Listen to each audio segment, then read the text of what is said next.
usually use the Tascam microphone. But in addition to me sometimes using a different microphone, all of my short form videos are completely scripted. I write out every single word that I'm going to say in the short before I say it, and then I repeat each line multiple times so that when I am editing I can take the best take with the best whispers to include in the video. You would honestly be completely shocked if you learned how many times I repeated some of the lines for my shorts. And even just recording the intro to this long form video, because I wanted it to match how I do my shorts, I recorded maybe 7 different versions, and I'm not sure which one I'm going to end up using. All of my long form videos are completely unscripted, and if you've ever watched one, it's not that hard to tell, because it is absolute gibberish nonsense. Even this video is completely unscripted. However, I do have an idea for the type of whispering that I want to complete, whether I am reading my favorite bath bomb from Lush or reading chocolates from around the world.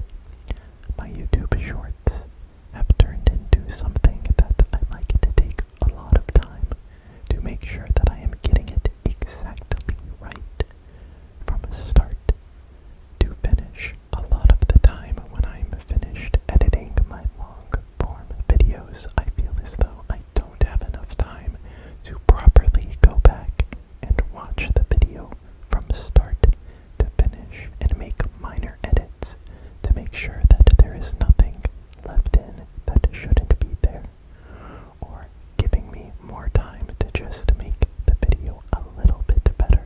That is why I have been having a lot of fun making YouTube shorts, because it gives me the ability to watch the video over and over and over and over and over again before I post it, to make sure that I have all the edits that I want.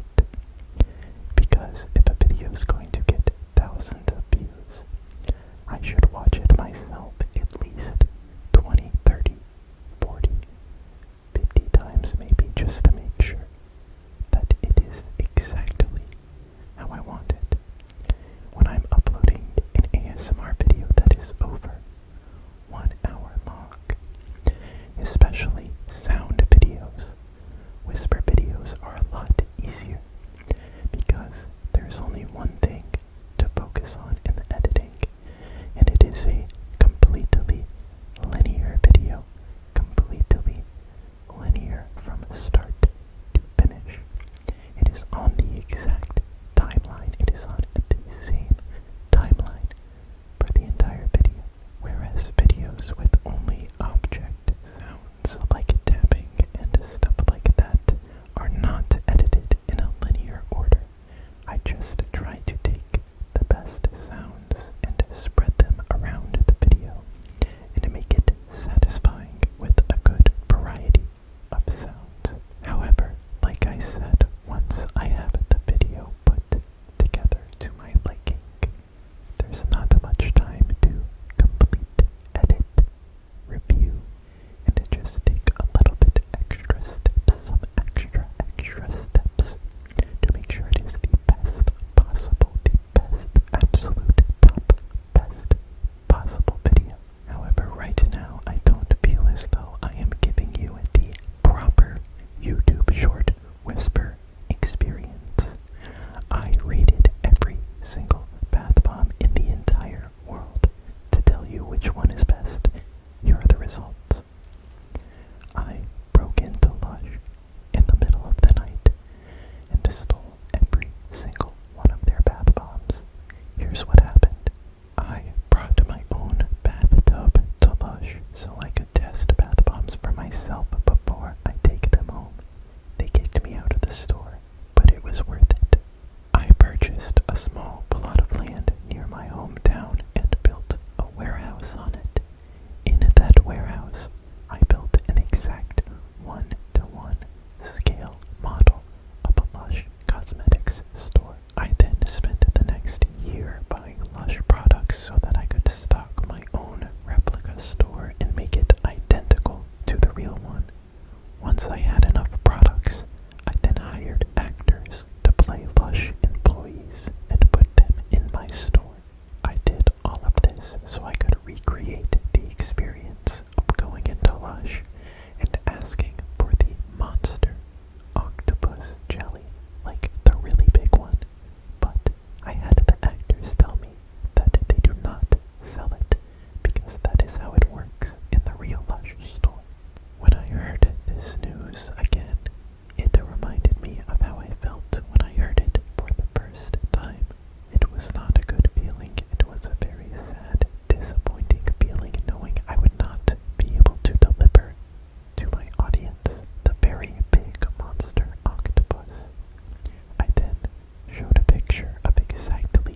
happened.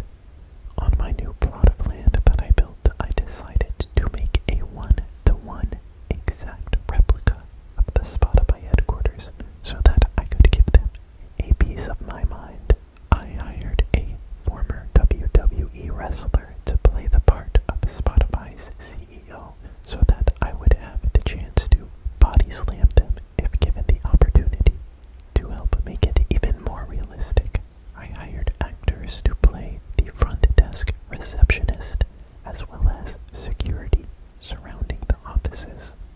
When it was time, I went up to the desk and asked to have a meeting with the CEO to bring up specific concerns that have to do with ASMR on their platform, specifically no talking ASMR being labeled as a silent recording, which doesn't make any sense, but we've been over that. Anyways, here's how that meeting went. I walked into his office only to find him day trading military technology stocks. I ask him where he gets all that money from, and he says it's from artists uploading their stuff. And I was like, how come you're taking money that was created from art and music and funneling it into technologies that are designed to do bad things to people? And he said, that's none of your business. I can do whatever I want with my money. And I said, you can technically do whatever you want. However, I am not a fan. I'm not a fan. I don't like the way that you walk. I don't like the way that you talk. I don't like the way that you treat non-whispering ASMR. And then it got down to brass tacks, and I asked specifically, why don't you pay money to non-whispering ASMR? And he said it is very simple. It is a very simple answer. He said because it is possible. It is possible. And then he ran away and didn't finish the sentence, and he took my money too. He took my wallet and ran out. I chased after him, but the security that I hired was actually really good security, so they prevented me from actually, chasing him down. And then that was that. I made my own monster octopus jelly. Here's how it happened. I spent 6 months gathering up the materials needed to make my own monster octopus jelly. Once I realized that it was not going to be possible to get the official version, what I did not know was that buying bulk ingredients like I did put me on a list of people who might be trying to make knockoff versions. As I was getting ready to pour the materials into my giant octopus mold, I got a knock on the door, and it was Lush themselves with some high-ranking employees trying to stop me. They asked me what I was doing buying all of the ingredients necessary to make their giant octopus, and I explained very clearly to them that I just wanted to have the opportunity to have a very large octopus in my hands, like a big octopus jelly. And they said, we completely understand. We are a part of that business. We know what it is like to have a very giant octopus jelly in your hands. However, that is a discontinued product, and we will not have anybody making duplicates. We will not have any black market giant octopuses going on. We will not have that. We will not. And I said, I appreciate your sentiment. I really do, but this is what I want to do. I want to do this, okay? Do you understand?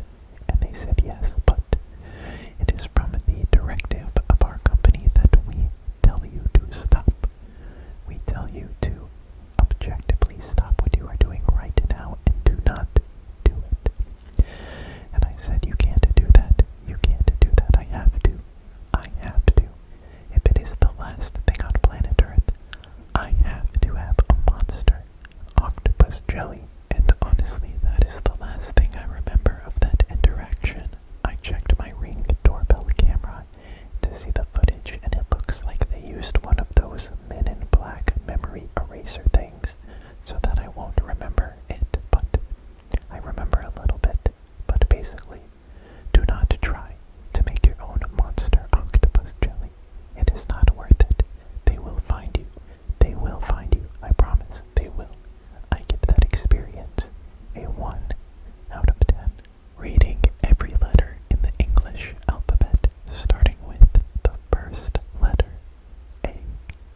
is a very good, it is a good letter that has words like good, great, geopolitical, and guap.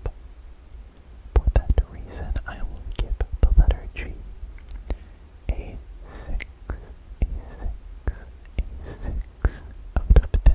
That is my ranking for the letter G. Moving on, let's see what comes after G. We have A, B, C, D, E, F, G, and then we have the letter H. H is a very interesting letter. It is oftentimes silent at the beginning or the end of a word. Like, for example, fish, fish. It has an H at the end, but it works in unison with the S to create the sh sound.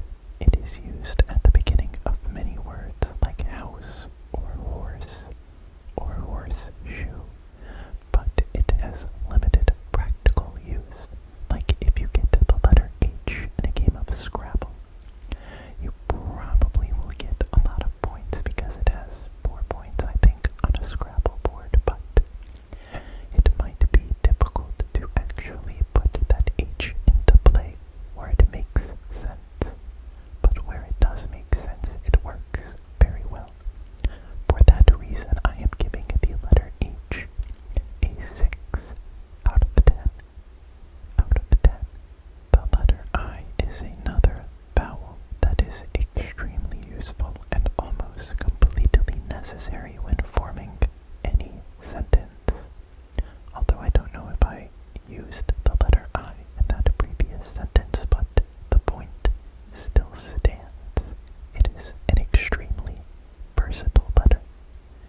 It can go at the beginning like iguana or igloo, or maybe an iguana inside of an igloo. Regardless, the letter I is one of the most important letters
ASMR standpoint. T is also a very good letter because you can create a wide variety of words like task or tascam or maybe even turkey, turkey, turkey, turkey, turkey, turkey. It is one of my favorite letters, and for that reason I will give T another 10 out of 10. How crazy is that? That two letters back to back in the alphabet, towards the end of the alphabet as well, can be one of the best letters, if not the best letter in the alphabet. What a great underdog story that is. 10 out of 10. And now we have arrived at probably one of the weirdest vowels in the entire alphabet, and that is the letter U. The letter U. While saying U is a word by itself which does have the letter U in it, it is not just the letter U. U does have some signature words, like, for example, ukulele or umbrella, but ultimately the letter U is just kind of a downgraded, crappier version of the letter O, I would say. Please feel free to disagree with me, but I give the letter U a 5 out of 10 just because it has some use as a vowel, but 5 out of 10. The letter B does have some uses like violin or, like I just said, have, but ultimately it is not a very, but as I am putting my sentences together, I'm starting to realize that B actually does have a lot more uses than I was expecting. It is a very, very, very rare letter to use, but when it is used, it definitely makes its presence felt. For that reason, I'm going to say that V is an underrated letter. I will give it a 6 out of 10. W, W, W, W. Very interesting. It is a double U, two U's put together, even though it really is like a double B. Not sure how they messed up on naming that letter, but regardless, W has good uses like water, wakeboarding, wellness, and water slides. Some pretty good words right there, but towards the end of the alphabet, I don't think W gets the use that it really wants, but it's there sometimes, so I'll go ahead and give it a 5 out of 10. X, very interesting letter. It is mainly used in math, which I don't like. People are always trying to find out X, where it is, what the value of it is, and stuff like that. X is also